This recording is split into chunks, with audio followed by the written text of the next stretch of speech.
Good morning, everyone, and welcome to the fifth meeting of the Interim Joint Committee on Economic Development and Workforce Investment. I want to thank everybody for being here bright and early this morning. I do ask if you have a cell phone for the audience or on the committee, if you would please turn that to silence or vibrate as we do our meeting today.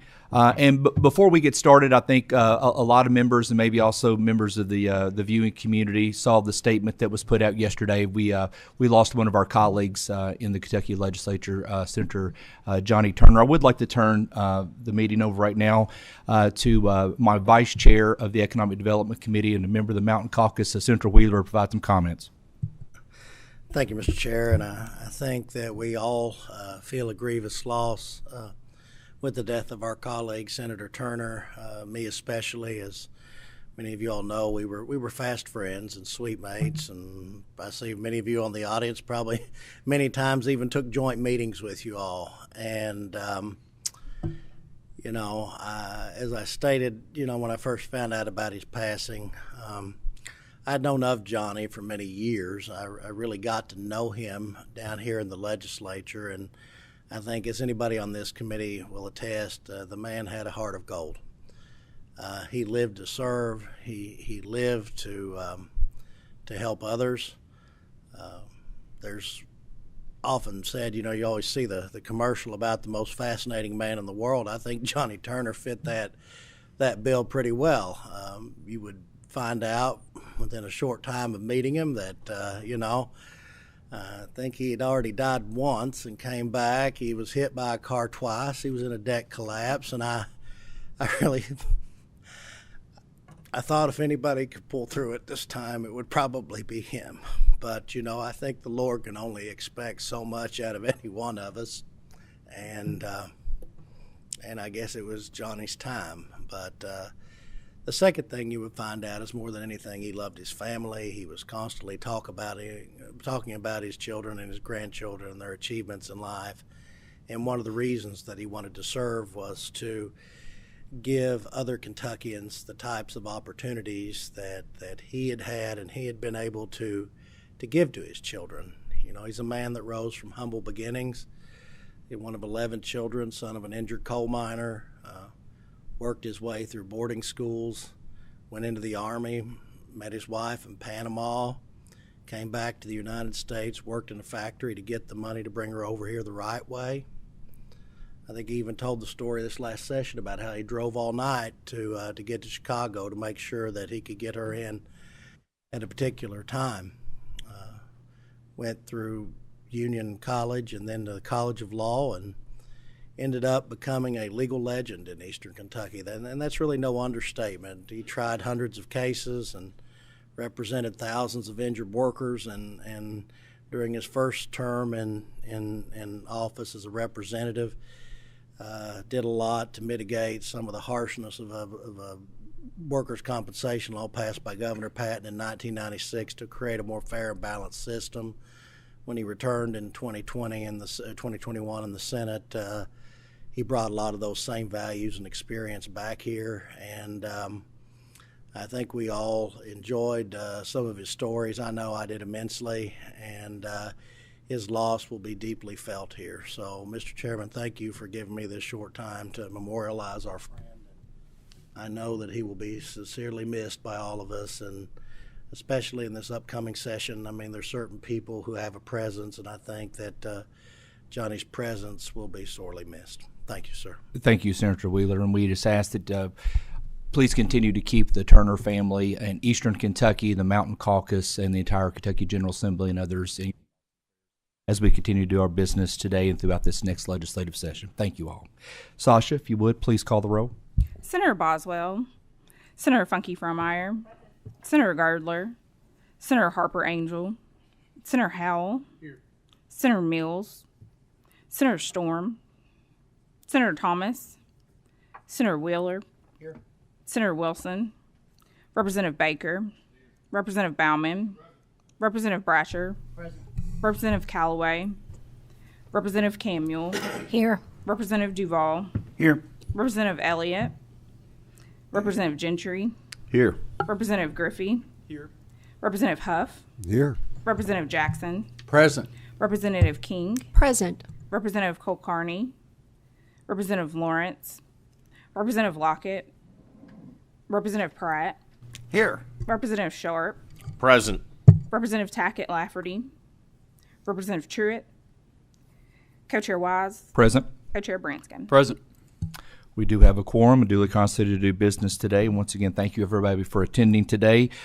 We do need to approve the minutes from our September meeting. If we have a motion, Representative Duvall, and I saw a second from Senator Funky Fromeyer. All those in favor of accepting the minutes do so by saying aye. Any opposed? Motion carries. We have a robust agenda for today, and we'll get right to it. The first on our agenda, as the presentation is before us, is engaging Kentucky employers and communities in child care solutions. If those members of the Child Care Council of Kentucky would make their way to the table this morning for their presentation.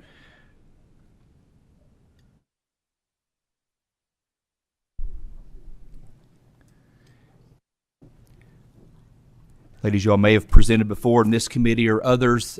We do have the microphones there on the table. If you would pull those close to you, and there's a push button near the bottom, a green light will come on. That means your microphone is ready to go. And if you would first introduce all of yourselves for the record, please, and I'll let you proceed. Good morning. I am Mandy Marler, Vice President of Government Affairs for Baldwin Consulting, representing Child Care Council of Kentucky and Community Coordinated Child Care. Good morning. I'm Debbie Link with the Child Care Council of Kentucky. I'm the Executive Director. Good morning. I'm Sandra Woodall. I'm the Executive Director of EC Learn. Good morning. I'm Corey Gdansky. I'm the Executive Director of Community Coordinated Child Care 4C. Fantastic. Thank you all so much for being here. And Mandy, whoever wishes to proceed first, the floor is yours. All right. I have the privilege of kicking us off this morning, and first want to thank Co-Chairman Wise and Branscombe and committee members for giving us the opportunity today to really dig into what are the multifaceted intersection points of child care access specifically and economic development and workforce growth. So I'm going to kick us off with some data that really speaks to the degree of impact that childcare has on those drivers, but do not be fooled. The stars of the show are our child care resource and referral agency leaders who are going to talk about 3 unique initiatives that they are doing on their ground in communities today to really help us build comprehensive child care solutions. We'll wrap up with a few thoughts on how our state-level policymakers can help us accelerate those efforts and really ensure that childcare in Kentucky is something that drives economic growth and competitiveness rather than restricting it here in the Commonwealth. And we are grateful to know that this is a shared goal as really demonstrated by the General Assembly's investments in childcare in the last budget session. You made strategic and significant resources available to vital programs like the Child Care Assistance Program, which is available exclusively to support parents who are working and degree seeking. You helped continue to fuel the Employee Child Care Assistance Partnership Program, give us a shot at innovation grants, ensure we have scholarships for early educators, and other key initiatives. So for that, we are truly thankful and glad to be your partners in really solving childcare access in Kentucky. So we know that some of the most compelling reasons for those investments I just talked about are numbers like these. So we are first looking at some national data from the Bipartisan Policy Center. And this is looking specifically at prime age working adults, which are those 20 to 54, in this case, excluding those 20 to 24 who are in school full time, who are not working. And as we look at these numbers and zero in on those who are not working and not looking for work, what we find is pretty staggering. 82% of that population with children under the age of 6 cited caring for a children as the reason that they are not participating in the workforce. And as we look at those with children who are even smaller, those under 2, that moves to 91%. So we know caring for children is an undeniably significant and, again, somewhat staggering figure as we understand the reasons why those who are prime age working adults are not participating in the workforce. But this next set of data really helps us understand the portion of those parents who are choosing not to work outside the home during this period of time of raising young kids, and those who would like to seek employment but are in fact facing childcare as a barrier to pursuing their careers. And we see that that number is about half. It does grow to 63% when we look again at those with children under 6. And what we find is that when they describe the barrier, they're talking about it as an affordability issue. However, This is a very important caveat. Price was not the most important consideration when we actually looked at what it would take for a parent to enroll their child in an early education program. It was trust in the program and trust in that provider. And the key thing that tells us is the work that policymakers do to ensure that our children are safe and healthy and learning in quality settings is paramount. That eclipses even affordability. It is not just an open childcare seat that's going to result in a parent filling a job. It is a quality seat, and the data tells us that. It also tells us that cost is important because 69% did cite that as the next most important evaluation that they do when determining whether or not they will enroll their child into childcare. Okay, so I want to take us down now, that was national data, to look specifically at Kentucky data. Our first column here uses Census Pulse survey data to really give us an estimate of the number of Kentucky adults who are not working today, citing caring for a child not in school or childcare. And because this data is cutting edge, I did average it out over the past most recent 6 months to give us the most accurate estimate we could of this number, which is more than 76,000 Kentuckians, this is all adults, not working today because of caring for a child. And again, it's important for us to really understand what portion of those parents would be seeking career if they had access to childcare.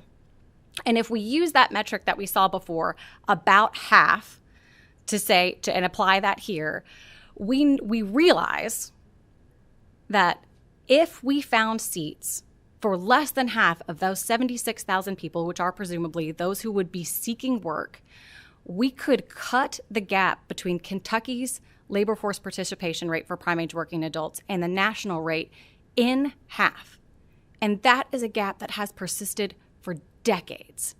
And I think what we're saying here is we're 30,000 seats away. That is a solvable problem. So while this is sobering, this is an exciting prospect. This is something we can accomplish here in the Commonwealth.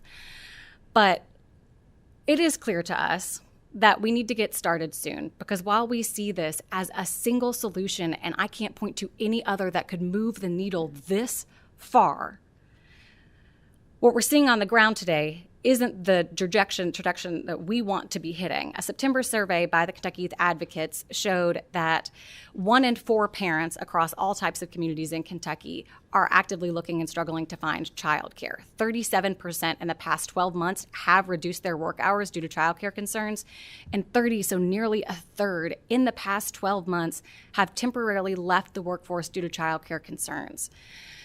I would put this in some modern context to say we do understand that families are having children later in life. So if they are stepping away from the workforce, they are harder to replace than they have ever been, and at a more important time in their career trajectory than they have ever been. So we would like to ensure that we see these numbers decrease and opportunity grow for these families.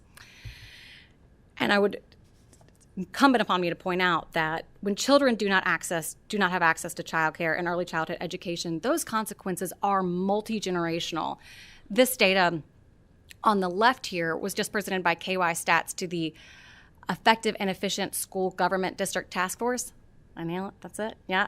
A few weeks ago, and shows what we know to be true. The data tells us that children who come from formal early childhood education settings have the best chance of entering kindergarten ready to learn.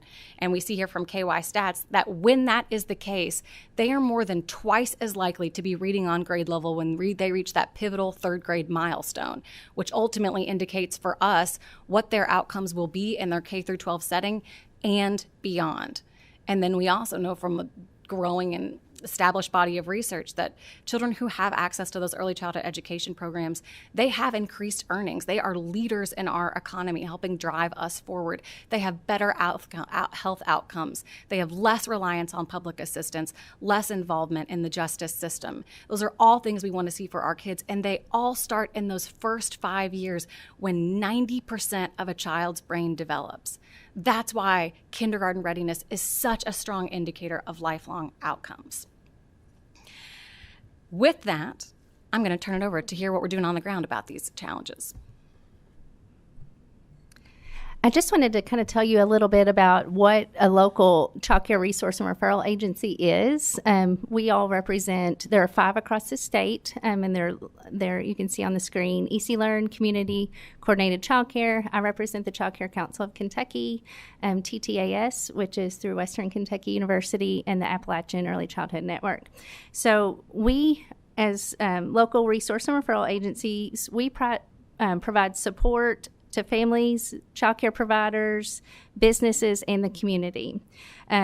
This means that we do different things. So one of the big key components we do is information and referrals. So we will give information to families about finding quality child care. We will help them find available quality child care as well. So we give them details about services costs. You know, if you have a parent looking for care for their special needs child, they may need a different center. So we help them locate that. We support providers by offering training and resources, technical assistance, and we also help them comply with regulations. So they may have a question, they'll call us, and we can help them through that regulation and maybe find solutions that they may need to solve that if they were, to get a deficiency. Community resources, we give additional resources to the community about how to find quality child care, maybe how to find child care assistance or financial supports, and we'll give them information on that and help them navigate through that system as well. And we advocate for families and children. So it's, what we're doing here today. So we raise awareness about the importance of early childhood education, and we advocate for policies that support that. So overall, we kind of serve as a bridge between the early childhood community and the whole system, businesses. We really try to create that overall arc to help them with services. So we serve the community providers and the workforce through training, technical assistance, and connections. So I did want to tell you a little bit about the collective impact. One of the main services that we offer is we're a training agency. So we train early childhood providers. So we train the child care workforce. So as you can see, this year, all 5 agencies collectively trained or gave professional development to 5,505 providers. So if we kind of use an average of that touches 8 children, we actually are so that provider will then teach 8 children in their classroom. That reaches 44,040 children and families across Kentucky. So we really have a big impact on what happens in the classrooms and how quality child care is being administered. So that is, what we do collectively as a whole.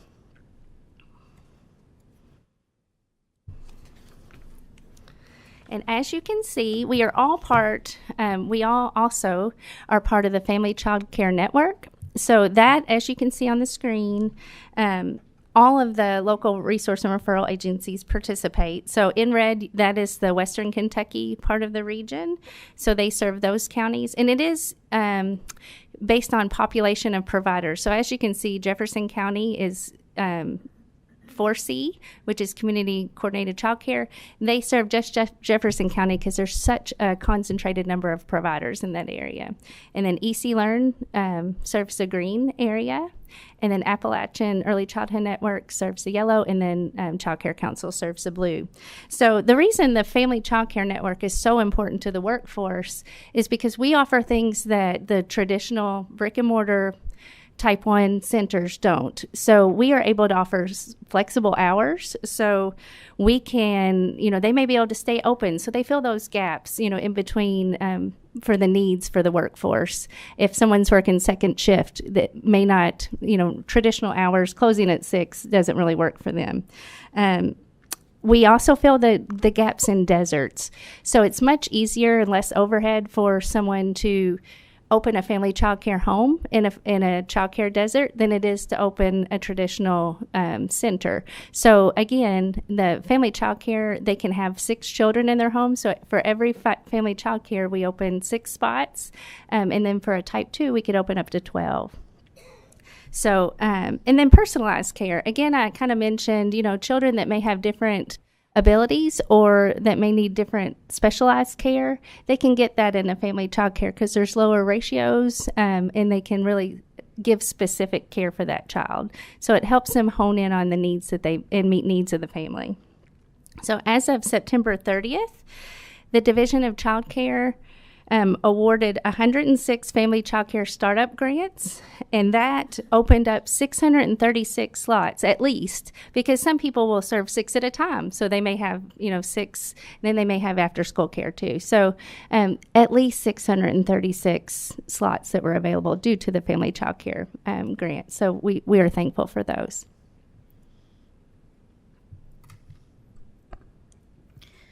As Debbie mentioned, part of the role for a local child care resource and referral entity is to work with businesses and employers. And so what I'd like to highlight today is the partnership that EC Learn has with their local Northern Kentucky Area Development District, and how we're building partnerships with employers as childcare is the workforce behind the workforce. And so we've been doing this for about 4 years.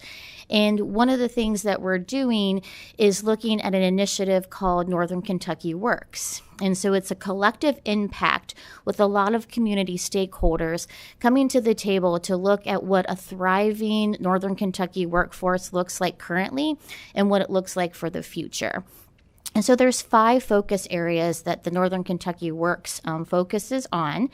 And early childhood education, it's career ready, it's work-ready adults, talent attraction, and employer best practices.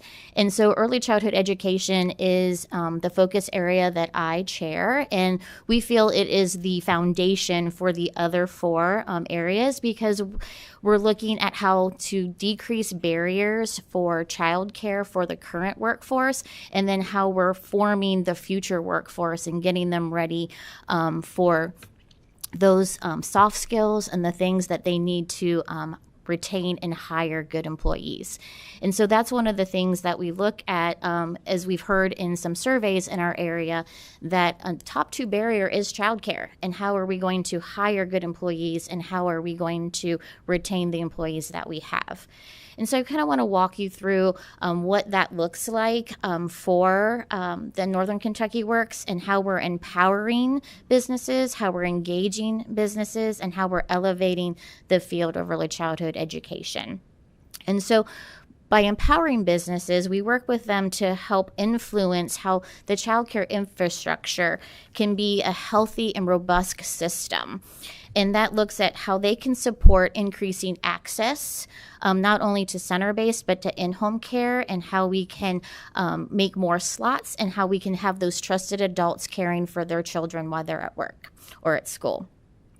We engage them by looking at the number of supports that they could provide, whether that be funding, or that could be family-friendly policies or solutions that fit their specific industry themselves. And then we elevate by having them rally around us as ambassadors and champions of understanding child development, and how that influences not only the current but the future workforce. So I'll walk you through an example. So we've been working with one of our larger employers in Northern Kentucky, CVG Airport. And so how that works for us to empower, engage, and elevate is we start with a needs assessment, and we partner with Child Care Aware of Kentucky to do this as well. And so employers don't know what they don't know when they're hearing that childcare is a barrier. And so we go in and we help them identify what are some of the top 10 questions they want to know about this barrier for their employees. We want to know, do they want care close to their residence? Do they want care close to their place of employment? What are the ages of the children that need that care? Is it infant, toddler? Is it after school? What could that look like for them? And so we sit down and we intentionally build those 10 to 12 questions about what they want to glean from that. Then Child Care Aware takes it and they kind of process it, and we bring back the data to the employer. And so we look at what is action planning. So what does that action planning look like, short-term and long-term? So for CVG, they had a long-term, or have a long-term goal of creating an on-site child care for their employees. but we understand that that can take a 3 to 5 year process. So what are we doing in the short term to help decrease those barriers for childcare for them? So one of the things that we looked at was providing information around the employer-child care partnership for employers. And so they did participate in that, the ECAP, and they also created a dependent savings account for them because they wanted to make sure it was equitable, because they not only have Kentucky employees, they have Ohio and Indiana employees. So what did that look like for their employees as a whole? And so we created that. We helped them put those information out there. We also helped them understand that some of their employees could qualify for child care assistance program that they did not know that they could qualify for. And so we helped them with implementation of that. We did lunch and learns with their employees. We met in the morning. We met with the second and third shift and helped them walk through how they could apply for those resources that they had. We even had conversations with some employees that they had spouses or significant others that were looking at providing childcare in their home, so the family childcare, and so that would increase access as well. And so we also provided lunch and learns for their employees to help them understand what early childhood education meant, and that child development piece of having quality early learning experiences. Because if we build resilient networks, not only for the children but for the families, that they're going to be to decrease absenteeism and decrease turnover. And so the goal was to help create a structure for infrastructure. We like to say it's an infrastructure and not a benefit, because it's needed to get people into the workforce and into school. And so that's one example of one of the businesses that we've been working with to empower them, to engage them, and to elevate the field of early childhood education. Hi, so I wanted to share a little bit about some work that we did in Louisville, because another role of child care resource and referral agencies is to work with the community to understand the early childhood landscape and to figure out how to best support the workforce to make sure that we have a robust system for our families. Over the past couple of years, we had the opportunity to work with Louisville Metro's Planning and Design Services Department as Louisville took a look at land development code reform. And this was a really great opportunity of having some experts in the field come together with some government representatives and figure out if there were some ways that we could eliminate barriers and engage more people in the workforce. So previously, license type 2 was prohibited in residential zones. And what we call license type 2, most states call a large family child care home. It's meant to be child care in the home, and this was prohibited in all residential zones in Louisville until recently.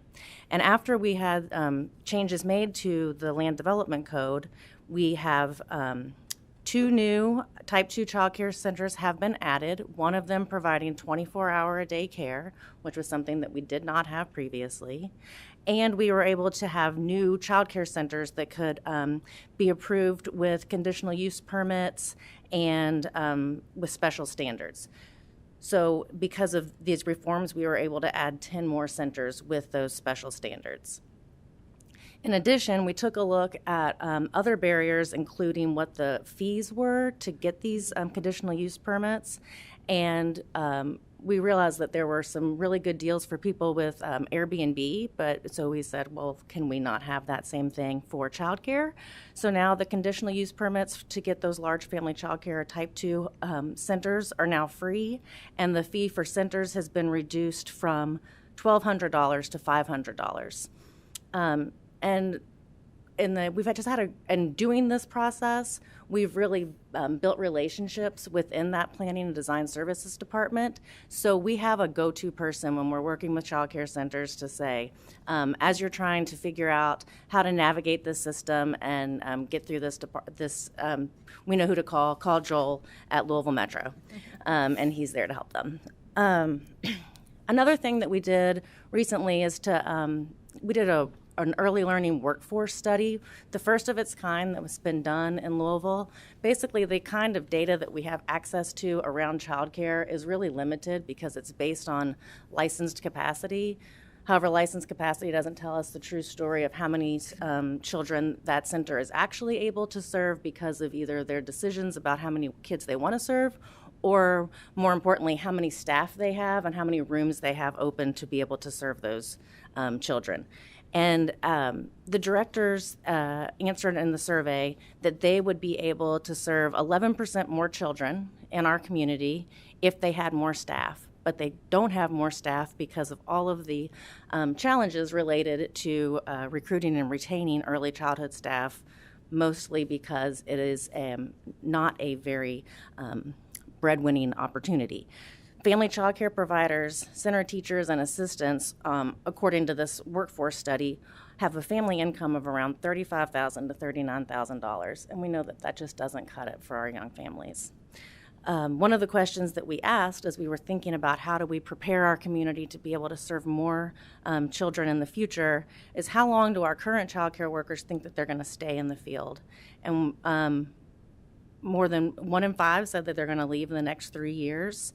For the teachers, assistant teachers, also 1 in 4, and then family child care providers said, 1 in 10, which is good because we added 30 of those last year, and so we want them to stay with us. As those pandemic era supports have come to an end, our providers are having an even more time trying to retain their staff. Some people have lowered the wages of their staff back down. Some staff have just chosen to leave the field, and we are already seeing some centers choosing to close. We've also heard from centers that are still open that they had to raise their rates pretty considerably for their families, and one provider I talked to has said, every time I do that, we have about 5 to 10 families that say, I can't fill this, and I can't do this anymore, I have to leave. And so they lose the families that need their care the most. So that has been a challenge.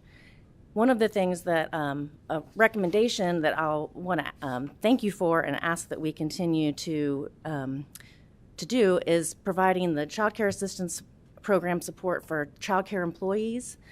This was the every child care educator who is in the field is eligible for the child care assistance program without having the family income looked at. We want to make sure that we continue this program and make it available for all child care providers.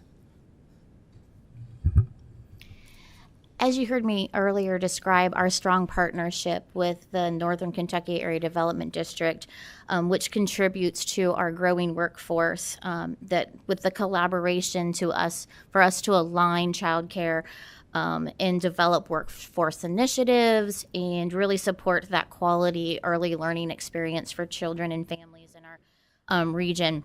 It just really supports creating pathways to encouraging collaborations along with local entities as well. And so one of the recommendations that we have is to spur the solutions by resourcing community access building collaborations through the House Bill 561.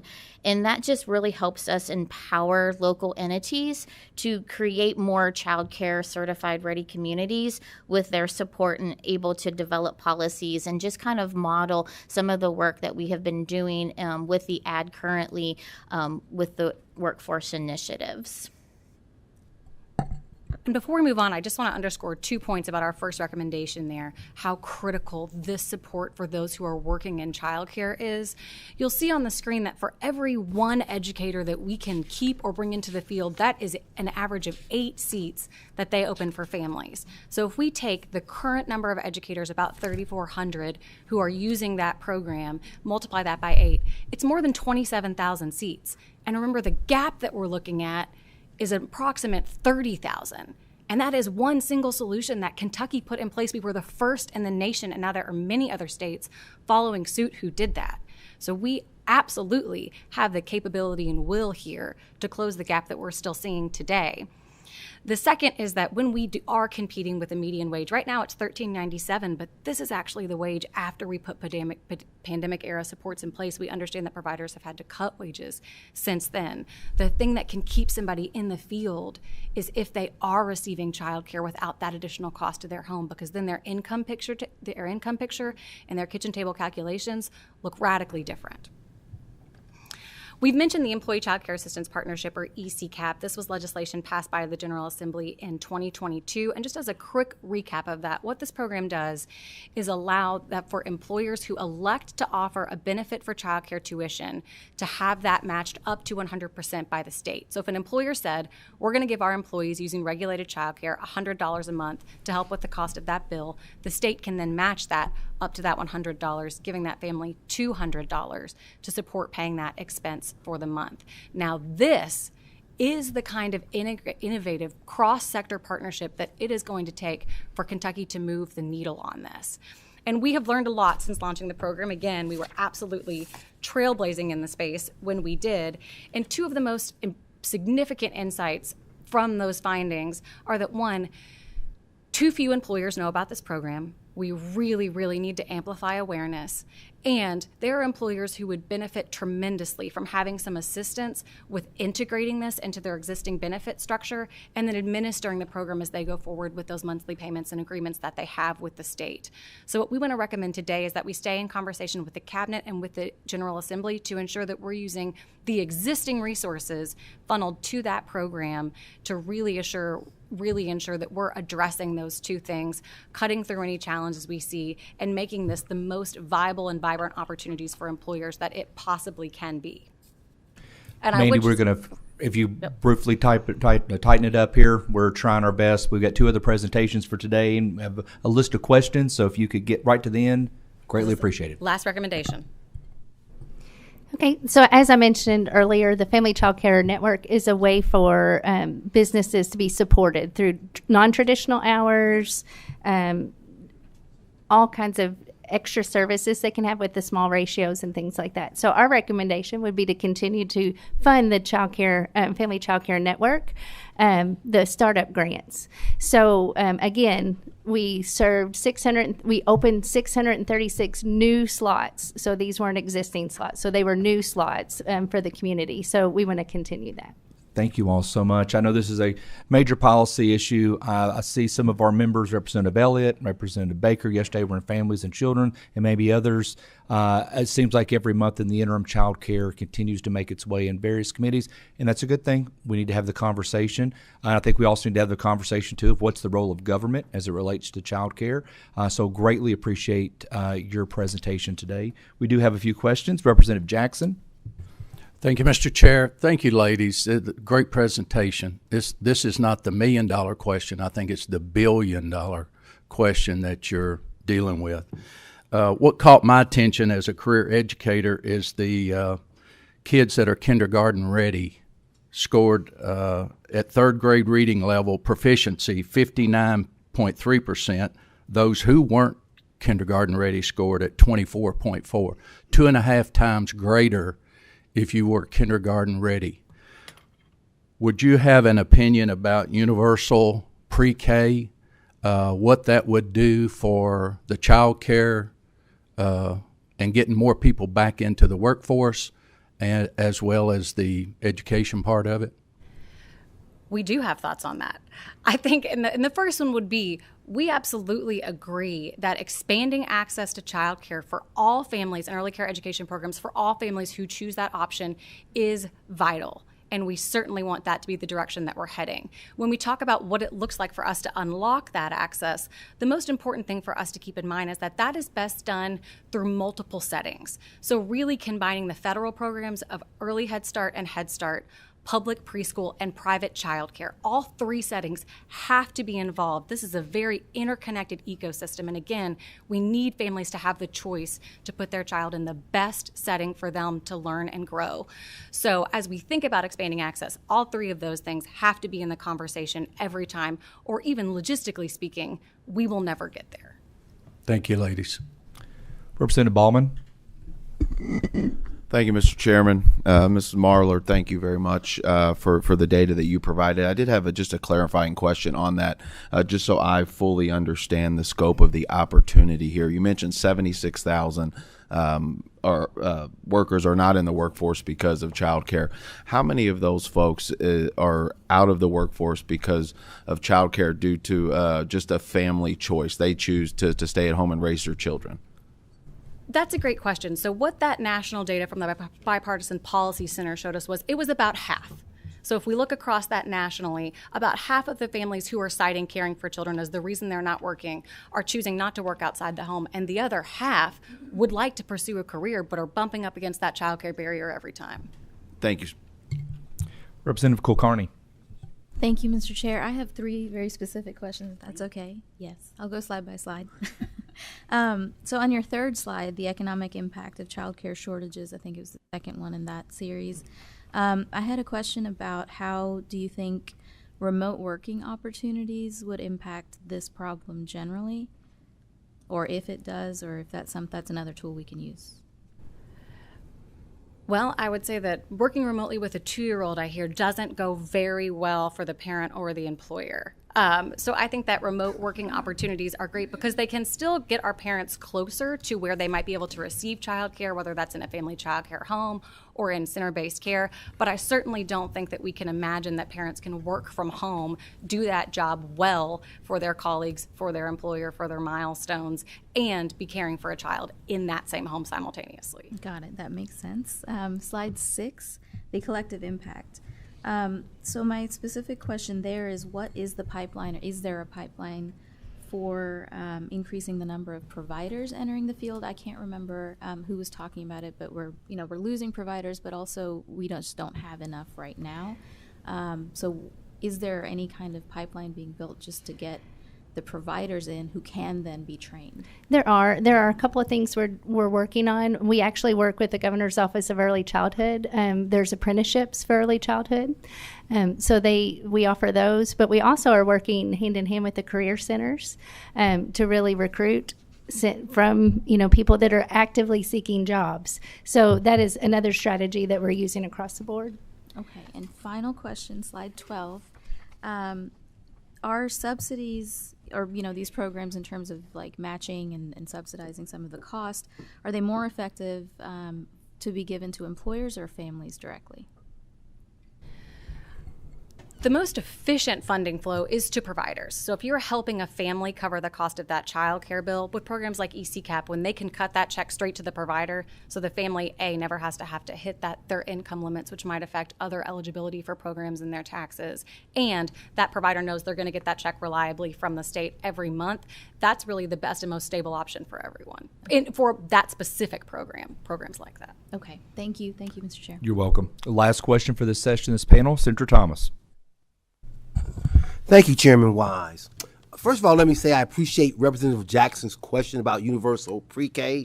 I think everybody is clear on where I stand on that issue. And Representative Jackson, I see Sarah Vanover right there in the back. That's who you really want to talk to about universal pre-K. She is the knowledgeable person in the state about how to get that implemented. Good to see you, Dr. Vanover. Ms. Link, my question is for you. I'm all in favor of employer-sponsored child care. I mean, that's certainly a good step in the right direction. But I've done some work in this area too. And I know the big problem for privately owned child care owners right now is just workforce. I mean, they can't pay their employees enough to sustain them being there for a long period of time. The average pay for a child care worker in this state now runs about $12 an hour. You're not going to get many people who are going to work for that wage, and the people you're going to get are really between 18 and 20 years old. They're not fully formed adults, as one might say. So there's been a lot of discussion, but nothing's happened about how to do some kind of collective bargaining, where they work to increase their wages. They can provide benefits like health insurance for their employees, give them some incentives so that they can get good workers in there and keep them for a long period of time. Has the Child Care Council looked into that, about doing some kind of collective bargaining so there can be a collective health insurance program, other sorts of collective benefits that will encourage workers to stay in these privately owned child care centers? We have, and honestly, that eligibility or income eligibility exclusion really does help us recruit into recruit new providers. But the insurance is something we haven't solved yet. And I think we spoke at one point together about that. And we are still working towards that. But it is something that, as a industry, it needs to change. We have to have the ability to give them insurance and just basic needs that they need to support their families. So that's why it is, I would advocate for a mix of public-private funding to go to the child care centers, because it is an issue that it really affects the whole workforce, and it affects all families across Kentucky. I don't know that I answered your question well, because I don't have an answer for that, unfortunately. It is work that we are doing, boots on the ground, still trying to get something for those providers. Well, you did respond to my question. I appreciate that. Thank you. Thank you, Senator Thomas. Ladies, thank you all so much for the presentation this morning, and look forward to the continued conversations. Next on our agenda is site selection overview and Kentucky's competitive positioning. We welcome to the table Terry Bradshaw, President of the Kentucky Association for Economic Development, and Mr. Chris Schwinden, partner with Site Selection Group.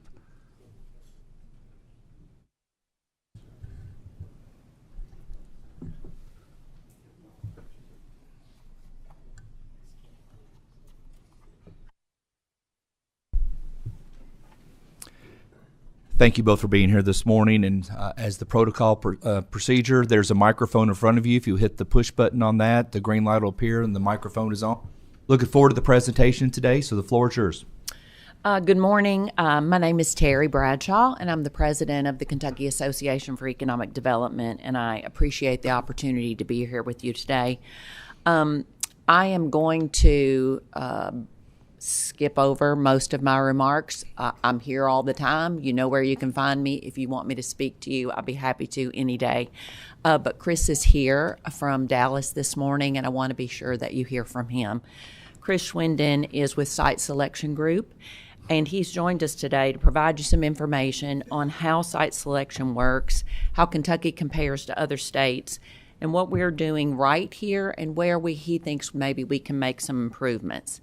SSG is the third-party site selection consultant that we contract with in the KPDI program, which, of course, we partner with the General Assembly in that program as well. Chris has traveled the state as part of that KPDI program, and he is familiar, I'm sure, with every place that you represent today. So we are fortunate to have a consultant of his caliber and the caliber of SSG as key partners for us in this program. So for the sake of time, I'm just going to go ahead and hand this over to Chris. Thank you. Terry.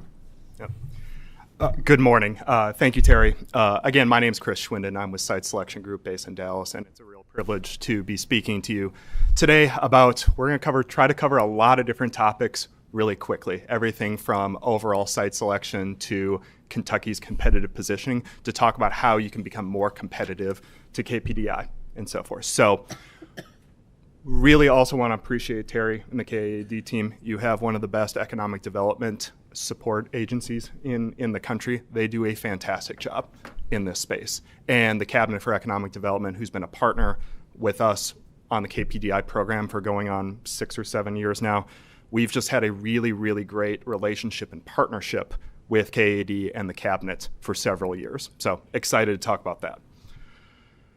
We're going to cover a lot of slides really quickly today, and I'm hoping that there's going to be some questions. There's going to be a lot of small print. There's going to be various examples of the lens in which we view Kentucky in site selection. So if I go over anything quickly, would love to have questions and some answers as we go through this. First off, though, just want to talk a little bit about Site Selection Group.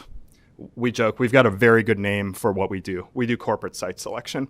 90% of what we do on a day-to-day basis is helping companies figure out the optimal location it is for whatever they do.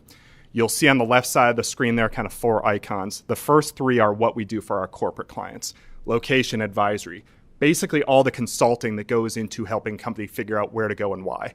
That's my expertise. I'm an economist, I'm a policy person by training, so workforce analytics, logistics, costs, all sorts of things, that's what I do.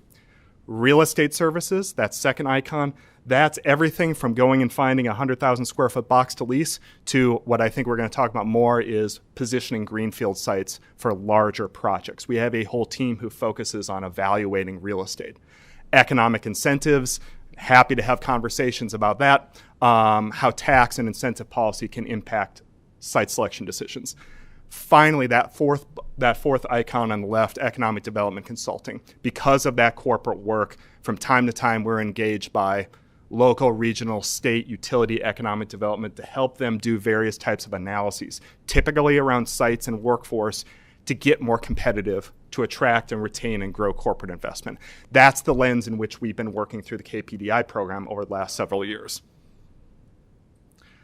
I put a lot of faces on the screen here. It's our overall industrial and economic development team. We're not going to go through everyone, but the point I want to make here is that site selection is a team sport, and it takes a lot of different disciplines to do this effectively. So that's why you have everyone up there on the screen. Kelly's one of the best experts in the country on tax incentives. Josh leads our practice and focuses on transactional work. So again, there's a lot that go into site selection, and I think you're going to see that throughout this presentation. A consultant has to have the obligatory logo slide to prove that they've done this before. Here's ours put on a map of our industrial clients and recent announcements and highlighting states where we do the vast majority of our work. Do a lot in the Southeast, do a lot in this neck of the woods, do a lot in Texas and so forth. And then you see some of those sectors that we have a little bit of a bias towards just because we do more work in things like food and beverage, alternative energy, life sciences, and so forth. That's the lens, that's the way we see the world. And again, going back to that fourth icon I talked about a minute ago, because of that work, we work across the country on site readiness and other economic development projects, highlighting Kentucky there because of our work with KPDI, but we do quite a bit of work in, say, North Carolina, South Carolina, with Duke Energy, with PPL in Pennsylvania, and so forth. And then a lot of icons you see on the side there of local, community, regional groups that we've worked with. So we've seen it all, from really, really good communities and states who are just taking that last jump to communities that are really struggling, and how do they just start playing in this game a little bit more effectively. The site selection process and how Kentucky stacks up. We're going to try to work through this in about 5 minutes, and it's going to be a lot to cover. And we'll start with a slide with a lot of small print. But basically, every consultant, site selection consultant, has some type of process slide. And I think the best way to think about this, there's a couple ways to think about this, I should say, is it's not site selection, it's site deselection. You start with everything there on the left. You do a series of analyses as you go to the right to kind of eliminate options as you go forward. So for example, that second phase, doing logistics screening. What geographies don't make sense? That third stage, what places don't have real estate or greenfield site options? Fourth, where do places fall out from a cost or workforce perspective? And then going further into the transaction side of things. I've highlighted that second, third, and fourth phase because we're going to do a little peek behind the curtain on where some Kentucky communities stack up in those phases. Also, finally, at the bottom there, you'll see a couple notes. It's tough to impact where you sit geographically and how logistics plays a role. There are ways to play in that space, especially as it relates to highways and ports and rail and so forth. That's tough to move the needle. That fourth, in-depth location analyses, when we're doing cost and workforce analyses, that is absolutely something you can move the needle on, especially as it relates to workforce. Things like childcare are a prime example of how to move the needle on that, but it takes time. That third phase of when we're looking for specific buildings or sites, especially for advanced manufacturing projects, that's the opportunity to move the needle now, to be more competitive. And that's the purpose of KPDI. That's what a lot of other states are doing. So with that said, let's just take a quick kind of lap through how does Kentucky stack up on these various analyses. So here, for example, is an analysis we do in phase 2, a logistics analysis. Here's an example of a company that needs to best serve the U.S. population center from one location. We do these red-green logistics maps all the time. Green is good, red is bad. Not surprising whatsoever that Kentucky is right at the heart of it. Makes absolute sense. see those comments over there on the right. Kentucky's extremely well positioned. What we do see is some projects that can be very port sensitive. Oftentimes those veer towards the southeast, Savannah, Charleston, Port of Houston, and so forth. But rail can be an important component to help solve some of that. So again, something to think about for long-term infrastructure. Great highway system here, right in the middle of the country, but we made a point on I-65, I-75, those corridors are really busy with logistics, with automotive, but where are those future corridors? And not to play favorites here, but I just love the I-69 corridor in Western Kentucky because that is not overrun with logistics and so forth, but it's where are those corridors that can be really attractive in the future. There's a couple of things covered up here, but this is an example of that phase 3 analysis when we're looking for sites and sometimes buildings that meet really heavy utility requirements. More than anything, it's speed to market. More of these companies want to get operational more quickly, and as you know, have very, very high utility requirements oftentimes. So you're talking what used to be a megawatt is now 10 megawatts, is now 100 megawatts, now 50 megawatts. So what we snipped here was an example of a project that was looking for a very large site with very robust utilities. Electric, gas, water, and wastewater, and we cast a pretty wide net there. Red dots are sites that we took a look at, didn't work. Green dots are ones that on the surface did work. So you'll see that there are a few in this part of the world. And behind the scenes, behind those other graphics, you'll see for an example of a smaller project where Kentucky does really good for those kind of smaller and mid-sized projects. But you'll see a lot more greener dots in the southeast. That's in part because those states have just made historically long-term investments in site readiness. We know there's challenges across Kentucky that makes it harder to develop sites. Again, utility constraints, distribution crowd out, especially in places like northern Kentucky that is just such at the epicenter of logistics. You layer in topography and it makes it really hard to go find a 100-acre site that an advanced manufacturer can buy that's not developer controlled. Here's the real small print, but an example of a cost analysis for a really big project. And this was looking, again, everywhere from Texas and Oklahoma to the Northeast, to the Southeast, to the Ohio Valley and so forth. It's a peek behind the curtain of how communities in Kentucky fare from a cost perspective. You'll see we've highlighted kind of three, a small market, a mid-sized market, and a large market in Kentucky. You'll see that they generally score pretty cost competitively overall, and that's really attractive. Generally, utilities are cost effective here. Property tax, again, we know that is a critical funder for a lot of local activity across the country, or local services, I should say. Attractive property tax rates here generally.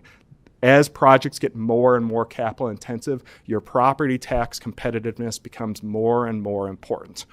But some larger markets can be higher cost due to wages, competition, again, going and buying dirt, especially in places where land is constrained, can be really, really challenging and can get a little costly. Workforce. Again, a lot of small print here. Here's another example of when we were benchmarking some sites in North Carolina, Virginia, Tennessee, versus ones more in Kentucky and Indiana. We've taken out quite a bit of notes here, but when we're measuring workforce, we're measuring a lot of things. You see an example of that. We measure things like workforce demographics, sheer number of people, population growth, labor force participation in an area. We measure occupational supply, so things like how many, for a biotech project, how many STEM workers are there, how many bioengineers are there, how many welders are there for an automotive project, and so forth.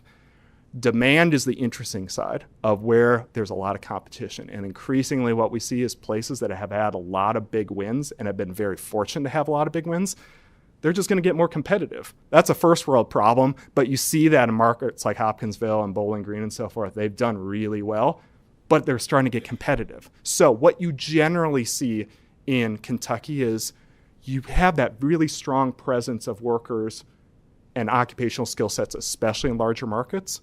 But in mid-sized markets, really strong concentration of those types of skill sets. Fantastic workforce training. I lift up the FAME program as an example of that. But what you see as a challenge in many markets is demographics and supply aren't as favorable as what you're going to see in high growth areas of Tennessee, North Carolina, South Carolina, and so forth. And again, I touched on competition. And you see that last market at the bottom there, a large market in Kentucky, scores pretty well, but the competition is just really hard. So that's why that market doesn't score as well.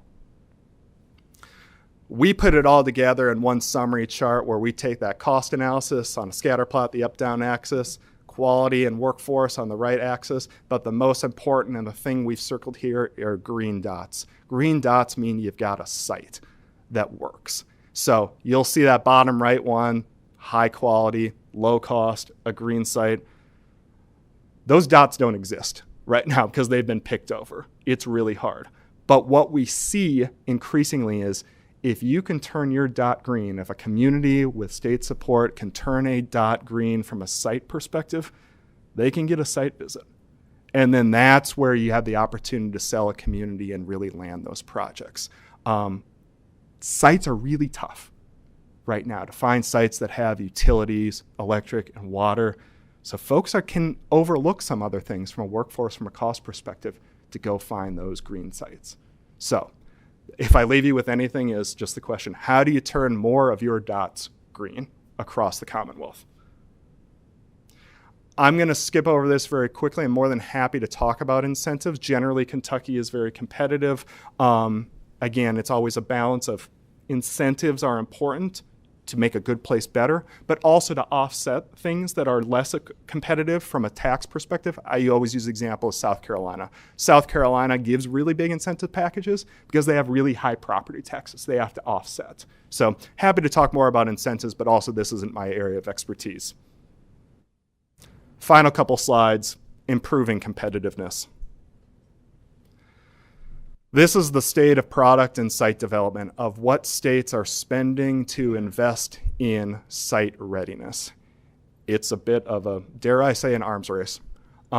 You'll see some numbers on there. Oh, we've got Ohio with $750 million. It's an apples and oranges comparison. I don't think they're putting exactly $750 million into the same things that KPDI is putting in.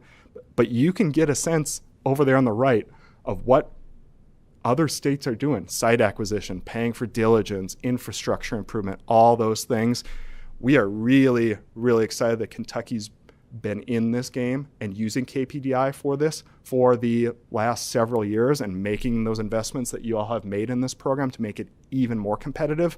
So to that point, again, we can talk about KPDI quite a bit. It's a fantastic program. We've been really privileged to work on it. You'll see our program with KAD and the cabinet are 4 core values on that. One is taking a holistic approach, not just looking at the dirt, but understanding the competitiveness of a community from a workforce, from a cost, from an execution perspective. Making recommendations based on that ROI concept of making recommendations as if it were our own money. So understand what provides potentially the best ROI for the Commonwealth. That relative impact, understanding that 50 jobs in one community can have a much bigger impact than 50 jobs in another community. So how do we help smaller communities, more rural communities, put their best foot forward to land the types of projects and develop the types of sites that are aligned with their communities? And finally, impactful projects. A point of emphasis this year, again, because there's so much demand, not necessarily for mega sites, but for good quality 50, 75, 100-acre sites that can attract impactful projects. That's a particular point of emphasis. We really like this program because it's doing a lot of things, and I think it threads the needle really well of making the Commonwealth more competitive, but also helping communities. It's important, in our view, to stay on the fore of making sure that the program continues to meet those requirements. So for example, we really appreciate the changes to the program on making that dynamic match, making it easier for some communities to participate.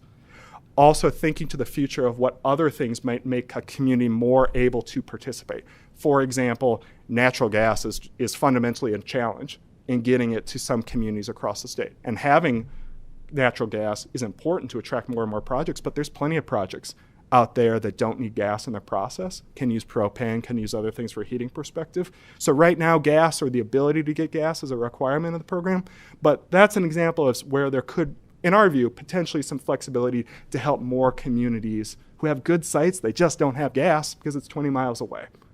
An example of making sure the program stays competitive.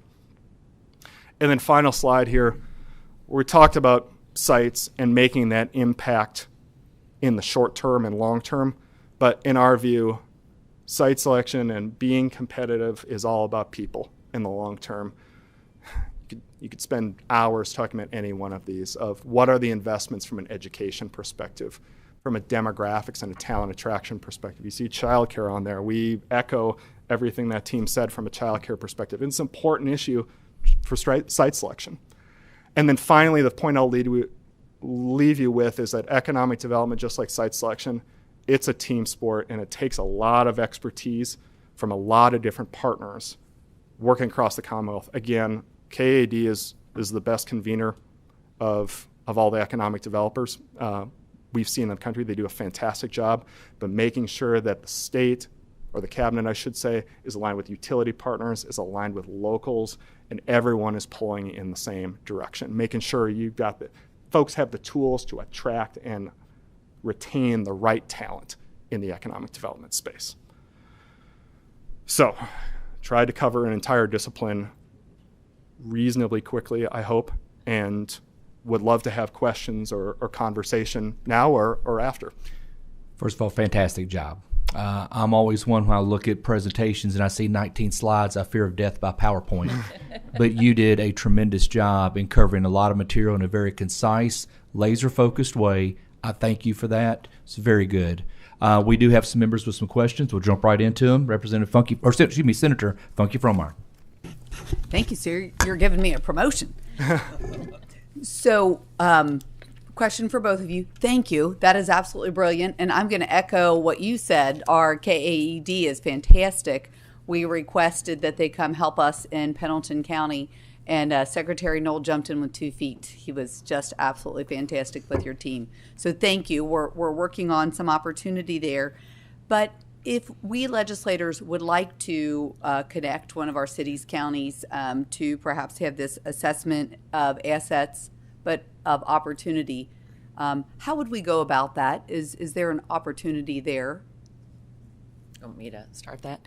So there are various opportunities for local communities, and that and those various opportunities, the cost of those vary as well. So you can hire a consulting team like Chris's or some other. There are many throughout the country. We also have one of our partners is CEDIC through the University of Kentucky, and they have what we call a community assessment program. They will send economic development professionals into your community, do an evaluation, come back to you with I wouldn't say a strategic plan, but at least a plan of action. And so that might be where you want to start. It would be Allison Davis, and I will be happy to connect you with her if you'd like for me to. Senator, what I would add is, frankly, it's one of the big ancillary benefits of KPDI over the 6-7 years we've been working with it, is that for the cost of an application, we do an analysis. We help a community go through the process of doing what essentially is a corporate RFI. For those communities that don't make it through kind of that first phase, because the projects probably just aren't as impactful, we give feedback. If we go to site visits and there's ways to improve, but they aren't recommended, we give feedback. To me, that's been the most satisfying part of the KPDI program, is coming back to communities year after year and seeing how well they've improved. Everything from RFI responses to site visits to there's a site that's ready to go now. So I think that's an important benefit of participating in KPDI, even if communities aren't quite ready or their projects might not be quite as competitive. Representative King. Thank you, Mr. Chair. I would be remiss if I did not say hello and thank you to, am I telling a story, Miss Terry? We have been friends for at least 55 years now, dear friends. So I'm not sure how that's possible if we're only 35, but sure, go with it. Indeed. But thank you for your leadership. I sincerely appreciate your friendship. Work you do in this space. I wasn't sure until your very last slide if this would be a question that might come under your sphere of work, but you did talk about demographics and the development of long-term policy and people. You mentioned the demographics kind of being very competitive now in Tennessee. And then on the last slide, I don't see that a tax policy environment is really listed there. Is that one reason people flock to Tennessee to work, is just the personal income tax environment there? I was just wondering if you had a thought on that. And thank you again, both. Sure. To your specific question on Tennessee, yes, that's an attractive feature of Tennessee and folks moving there. We don't cover taxes here because this is just kind of focused on workforce and people overall, but you're right. I would put that in the kind of the talent attraction and retention of making sure that there's personal tax policy that's attractive to people. A lot of people move to Texas because there's no personal income tax. They'll get you with property tax, I can tell you that for sure. But yeah, that is certainly an important driver. Okay, that's important for this panel to keep in mind. Thank you. Thank you again, Terry. Co-Chair Branscombe. Thank you. First, Terry, you guys are awesome. Appreciate all that you do. Chris, real quick question here, and this may be kind of difficult to answer because I know each situation is different. Have you all seen anything when you have, let's say you've narrowed down to maybe a couple sites? Have you all seen a common denominator where when a site is chosen, it was chosen for that particular reason? Maybe like one state to the other? That's a really good question. And I'll say no. Because to me, it's kind of akin to dating in the modern era, which I do not. I'm happily married. I don't date right now. But right now, you can use a lot of apps and a lot of data and a lot of algorithms, kind of that left side of our process slide. We do all that sort of stuff to kind of help our clients get on a date, if you will, with 3 or 4 or 5 communities that make sense. At that point, you see companies do all sorts of different things. They might go to the lowest cost one. They might go to the highest cost one because it answers speed to market. They might go to one because it's closer to the CEO's beach house and so forth. But a common denominator of what we see kills projects, not all the time, but it's easy to see when there's misalignment among economic development and when a state is not necessarily in the same alignment with the utility, with the locals and so forth. You can sense that, you can smell that, and that's one where a company might say, these folks don't seem like they have their act together, even though we don't know if we want to make a 20, 30-year decision until everyone's pulling in the right direction. Yeah, I appreciate that. Thank you. Mm-hmm. Seeing no further questions, thank you all so much for the presentation, for being here. It's an excellent job. Look forward to staying in contact with you all in the work that you're doing. Also, want to recognize Katie Smith back there with the cabinet, who's in attendance today as well, for the work that she's doing also on behalf of the Commonwealth. So thank you all. Last on our agenda for today, igniting a spark and going beyond, the future of economic development and tourism. And it's a great follow-up of a community right now that really is on fire in terms of the work that they're doing in their growth in the areas of both economic development with SPEDA and also tourism in the Lake Cumberland region, that being Somerset and Pulaski County, the entire region. We welcome a familiar face. He may look up here and not see familiar faces he served with since he's been gone from the legislative body, but former State Senator Chris Girdler from Pulaski County. Welcome, Chris, and it's always nice to have Michelle Allen as well. So if you both would identify yourselves for the record, you're welcome to proceed. Thank you, Chairman Wise. Chris Girdler with Somerset Pulaski Economic Development Authority. Michelle Allen with Somerset Pulaski County Tourism, better known as the capital of Lake Cumberland. Fantastic. Chris, the floor is yours. Thank you, Chairman Wise. As you can tell, Michelle's always making that sales pitch, which I absolutely love. It's great to see so many friendly and familiar faces, as you mentioned, Senator Wise. I know it may sound weird or awkward to hear someone say this, but I definitely feel at home here in this building under this roof. Thank you all for the work that you all do day in and day out. You all are making a positive difference for the Commonwealth of Kentucky, and please know that folks like Michelle and I greatly appreciate what you guys are doing. It's what I'm able to do with SPIDA truly is a labor of love for me. I could talk all day about it, but I promise not to bend your ears too much today. It seems that may have already occurred a little bit, and I will try my very, very best to breeze through some of this. As was mentioned, I'm honored to have Michelle Allen joining me here today. She's a longtime friend and a true tourism warrior. She's the executive director of Lake Cumberland Tourism, and she's also, though, one of my bosses. She is the vice chair of SPIDA. And yes, you heard that right. A tourism professional is the vice chair of an economic development committee. And we believe wholeheartedly that tourism and economic development go hand in hand. But I do digress. I'll talk a little bit very briefly about economic development, tourism, and the like. And I believe that our organization really does encompass all the above. You'll see in some of the impact reports that we have passed around for you all, and I do apologize, Michelle and I are a little old school. We're more hard copy materials than we are PowerPoints. If any of y'all know Representative Branscombe, he carries around a big, thick file folder. That would be Michelle and I if we were up here as well.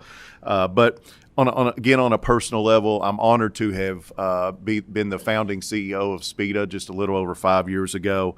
I love my home community. I love Kentucky. My family's been here 7 generations. There's nowhere else in this world that I would rather live, play, work, nor raise my family than in this beautiful state that all of us get to call home. Now, some of you may have already heard of SPIDA. As if y'all need more acronyms in government, it is Somerset-Pulaski Economic Development Authority. And when we started it, we said we're going to look at economic development through a bright and shiny new lens. It was a little over 5 years ago, and we wanted to reanalyze the question, what is economic development? And it is so much more than what it had been for many decades. It was an outdated methodology of stale and stagnant ideas where some felt that economic development was only chasing smokestacks, or let's go build a spec building somewhere and maybe one day, hopefully one day, somebody will come here and work. And we said at SPIDA when we started this a little over 5 years ago that economic development is anything you do for your community citizens that benefits them economically, politically, and socially. Now, of course, we have focused on industrial recruitment. We've been very, very aggressive in doing so, and we feel that we have been very successful in doing so. However, we did expand our outreach to include many things such as job retention, retail and commercial development, workforce development, education, arts and entertainment, the attraction of conferences and conventions, and of course, tourism marketing and promotion. Basically, overall community planning, a big picture thought process of community collaboration. Basically, SPIDA is that organization that is there to try to connect dots for our community, that's trying to fill those voids and those gaps and coordinate projects that will help with the overall quality of life. And at the end of the day, that is our overall goal, is the overall quality of life. We've all heard the analogy. We've even heard it here today that all ships in the harbor rise with the tide. That is without question our overall goal. And it sounds cliche to say it now, but several years ago, we were one of the only ones talking about this quality of life endeavor. And in fact, back in 2019, it's so good to have Katie Smith here. I'll say she is absolutely fantastic to work with at the cabinet and leads and guides us in many different ways. So we're very blessed to have her in that position. But back in 2019, former Secretary of the Cabinet, Vivek Serene, even said when he was down in our community addressing our fiscal court that SPIDA was the most visionary model that he had seen in the Commonwealth of Kentucky for an economic development entity. And while we do take that holistic approach, two of our biggest priorities, number one is taking care of our existing businesses. And I will say I come from the business world, and I always said that my best salesperson in the marketplace is going to be a happy customer. The same thing holds true in the world of economic development. My best salesperson out there trying to recruit a new company to come to my town is somebody in that business world that will say, these people take care of you. This community will take care of you. Number two was workforce and education. We've heard a lot about that today. That is without question a societal issue. It's not just to Somerset or to Kentucky. We're seeing it all across the country. And one article that we read back when we started SPIDA in the Wall Street Journal, and this is a very staggering and sobering statistic. Many of y'all have probably heard this before, but 71% of the youth in America ages 17 to 24 do not qualify to serve in the U.S. military. That is a very staggering statistic, and that's more reflective of what we're seeing out there in the workforce world as well. Now, a lot of that is either physical, behavioral, or educational problems, but again, it's reflective of what we are seeing out there. And it's great to have Chris here from Site Selectors Group. He's also been very instrumental in a lot of the success that we have had here. And I remember when we met with a group of site selectors, when we first formed SPEDA, they told us, they said, Chris, the old equation was location, location, location. Now it's workforce, workforce, workforce. And so what we are trying to do is create communities that people want to live in, because companies will follow people these days rather than what was the opposite decades ago, and Michelle will address that very briefly here in a little bit. But we titled this Igniting a Spark and Going Beyond. Number one, that's the title of some of our impact reports you see in front of you. But that's what we wanted to do, was ignite a spark and go beyond what had been considered economic development from that old, stale, stagnant model. And a wise man once told me, plan your work and work your plan. So we set out to dissolve our predecessor organization that had been developed in the 1960s. We wanted a completely new branding, marketing campaign for our community. We took a very aggressive approach in doing that. And we also wanted to take a regional approach. And we also wanted to be able to be the marketing arm of the Lake Cumberland region. And as you just heard Michelle say, the capital of Lake Cumberland. And that is something we have trademarked and patented. And it is definitely a part of our everyday lingo that we use out there. But just a few examples I'm going to give you of some of the success that we have had. And let me say again, I love hearing Chris and Terry talk about community collaboration, because that is what it takes. It takes a community being unified, city and county governments aligned, economic development, tourism aligned, and we're so blessed to have that. I see Representative Branscombe and Baker here from our home community. We have our federal, state, and local officials all paddling that boat in the same direction, and it's wonderful to have those relationships. But all the success that we have had has been done with record low funding. Record low funding. Our predecessor organization got more money than we get in the mid-90s as compared to what we're getting in 2024. So it can be done, and we have proven it can be. You can do more with less. It can be done with less. Just a few things. I mentioned arts and entertainment being so important to quality of life. We have seen it day in and day out be a leading indicator of some of the recruitment efforts that we've had. We've led the way in helping to revitalize an old downtown theater in Somerset called the Virginia Theater that had been vacant for over 30 years. We also partner with Lake Cumberland Children's Theater, Flashback Theater. We hold art contests within our high schools. We have a boat statue project we're doing right now in partnership with our Chamber of Commerce and Tourism, where we will actually create a trail for those statues, very similar to Horse Mania in the Central Kentucky area that you have there. And also, I'll say we have now painted 4 water tanks, 3 murals on walls, just talking about that arts component.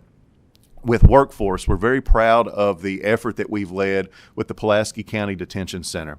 We feel that we have helped lead the way in the reentry sector of what is possible. We partnered with them back in 2019, and we're very proud to say that we have had multiple graduating classes of inmates through Somerset Community College. They're getting welding certificates, they're getting industrial maintenance certificates. We have inmates that, while incarcerated, are working at local companies, being able to stash some money away, prepare a skill set for the day that they are released. We're able to pull money out of their earnings to help pay back child support. We're very proud of the work that is going on there. SPEDA actually purchased a 6,000 square foot warehouse for the detention center to use. So we're helping prepare that population for a better life once they're out. Also, child care could not be more important. I want to make real quick mention of some initiatives we have undertaken there.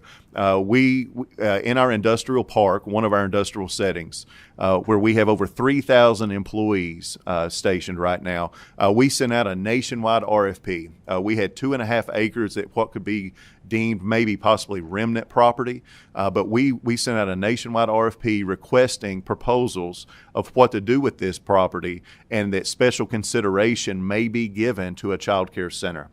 So I'm proud to say we have a multi-million-dollar investment taking place in Somerset, with a new child care center being built right in the middle, in the heart of our industrial complex. The first phase is 150 children, and then there's phases coming after that. How did we do that? Again, we didn't wait for the state or federal government to step up. We wanted for our local community to pull ourselves up by our bootstraps. So we put out that RFP, and once this child care center is fully operational and certified by the state, we refund every penny that they paid for that property. So basically our community came forward with property, with real estate, gave it to this entity to be able to build that child care center. Same thing with housing. We have over 200 doors being built right now in the middle of our major industrial complex.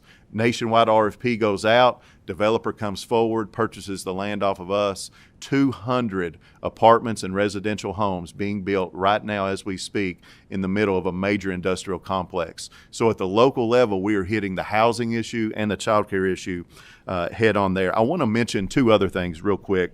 I've got a lot of other things I won't talk about, but for the sake of time, I'll pass this along to Michelle. But I want to thank the General Assembly for your all's support and partnership of our efforts to develop General Burnside Island. Tourism is, again, a major component of our economy. We have over 4 million visitors a year.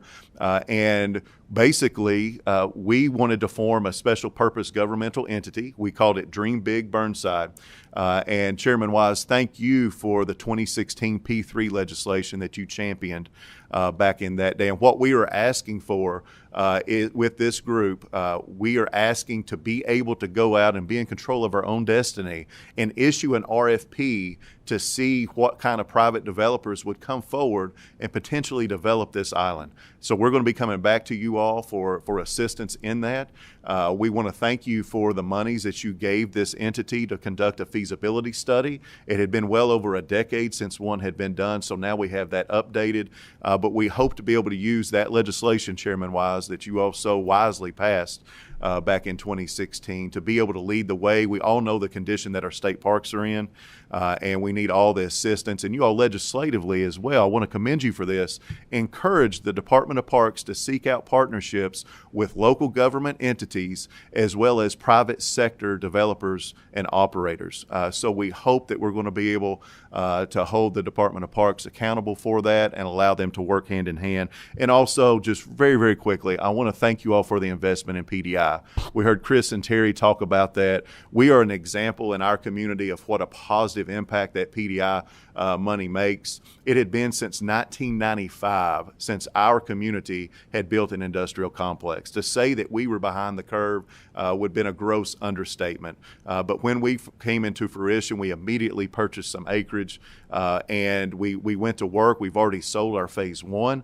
It was a certified build-ready site by the Kentucky Cabinet of Economic Development, and we have been able to make tremendous progress that we otherwise would not have been able to make without the PDI opportunity there. So I want to encourage you all to not only to continue funding that, but hopefully up that in the next round whenever that comes. But I mentioned that tourism is such a very important part. I'll digress, Mr. Chair, and turn this over to Michelle and let her address some things from that perspective.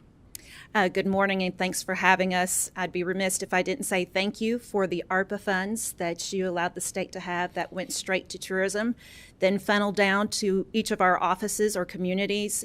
It was a great help. They do end the end of this year. I hope you've talked to your local communities to see how they've spent those dollars, and if you haven't, I encourage you to do so.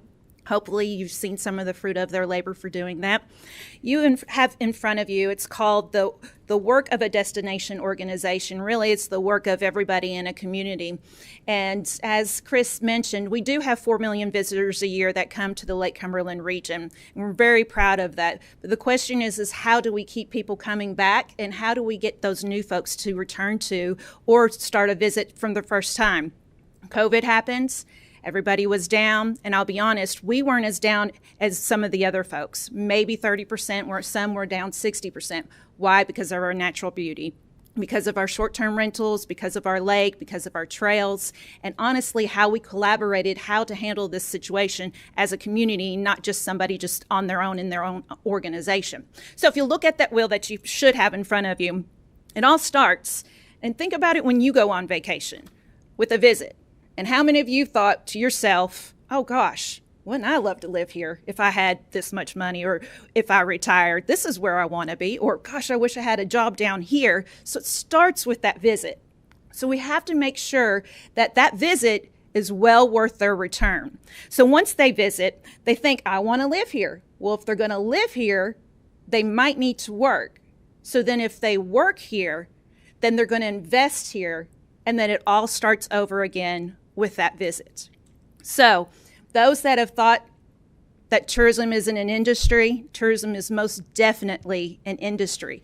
Because of this wheel, and I would say with Chris and SPEDA and other organizations in our community, we do follow this. So if Chris has somebody that's coming in, I'll use Horse Soldier Bourbon for an example. Horse Soldier Bourbon, they come to town, we lay out the red carpet. Chris doesn't necessarily lay out the red carpet. He causes tourism folks to say, hey, we need to get them. We need to show them the best of what we've got. Let's take them to a festival. Let's take them to Haney's. Let's take them on the lake. And I will tell you, we are so blessed. Chris back here was talking about the separation between, or Representative Branscombe asked, what's the difference? Why would they choose one or the other? Houseboat every time. Houseboat works every time. So we are lucky in that endeavor. But with that said, Horse Soldier came. They visited us. We took them around. We showed them many sites. You did the whole discussion, what we can do for you, how we would love to have you here. But I will tell you, one of the things that they really, really enjoyed is we had them come during festival time, during our Moonlight Festival, downtown Somerset, free event for our community and anybody else that wants to come. We close down the streets, we've got music, and they see true Southern hospitality. And when they visited us during that festival and got to walk around and feel that, instead of being in Tampa, Florida, where they've got the big cities and things, they felt like they were at home. And they will tell you in their slogan, we're coming home, because many of them are from Kentucky, but they haven't felt that feeling before. So it started with that visit. They thought, man, I would like to come back to Kentucky and live here. I want to invest here, and we're going to hire folks that are from here. And then more people, of course, will come to visit once they have the distillery built. With that, following this wheel, having the collaborations with our economic development organizations and our local government, we had $150.9 million economic impact just in Somerset, Pulaski County in 2023. That is amazing. It's the highest we've ever had. We've been getting higher and higher and higher since 2017, except for COVID, I will say. But we were not disappointed in those numbers. And we are so proud of those numbers because of our collaboration. There's many of you that probably do have an economic development organization in your community, and many of you probably do have a tourism individual or organization as well. They should be working together. And if they're not, they're missing out on that opportunity, because we always like to say tourism is the handshake to economic development, and it truly, truly is. And I thank you guys for your time and allowing us to come here. And if you have any questions, please allow them to do so. And if I may follow up and just piggyback on that, Mr. Chair, I would like to say that the model works. It's not just good vibes. It's not just a feeling we have. The actual statistics prove that it does. In the last 5 years, we've announced over $500 million in new businesses in Somerset and Pulaski County, over 1,000 new jobs. Site Selection Magazine selected us as a top 40 micropolitan city in America. So we're very blessed. We're very grateful for the opportunities that we've had, and we would love to work with each and every one of you all to see how we can help spread that message across the entire Commonwealth. Chris, Michelle, thank you so much. And it's a pleasure to have both you all to talk about the success of what's happening down there. And every time I go over into Somerset, Pulaski County, if it's for a child's activities, if it's driving through the area, just marvel at the new things that are happening over there, your Main Street, your downtown, everything. It's really good to showcase. Appreciate your local leadership there with your mayor, your county judge, fiscal court, city council members. It definitely is worth showcasing. So thank you. We have Co-Chair Branscombe, question, comment? Yeah, comment. No questions. Great job, guys. And just want to say, really appreciate everything you all do for our area. And I say that our area because it's not just Pulaski. It is Pulaski, Russell, Clinton, Wayne, all of us right around that Lake Cumberland area.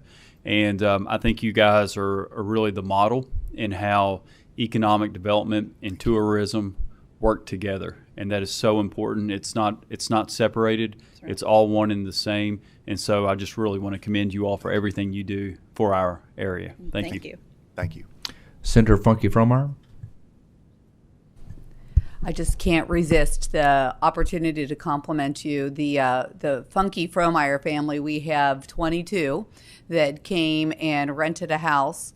And so, that was 12 adults, but you are doing such a great job, and your mayor welcomed us with open arms. It was absolutely beautiful, but we got to know Baxter's Coffee. We got to know some of the special things, and you have pushed my 12 adult children to constantly press us. Why don't we own a houseboat? Why don't we own a pontoon? Why don't we live in Cumberland? Well, because we live in Alexandria. We live in northern Kentucky, but you're doing a great job for Kentucky. Thank you. Thank you so much, and you're going to inspire us to do more with our water in our Kentucky Licking River and Ohio River. So thank you. Thank you. Seeing no further questions or comments, thank you both so much for being here. Thanks for the presentation, the information. Members, we look forward to seeing you all next month at the next month of the meeting. Motion for adjournment? So moved. Thank you all.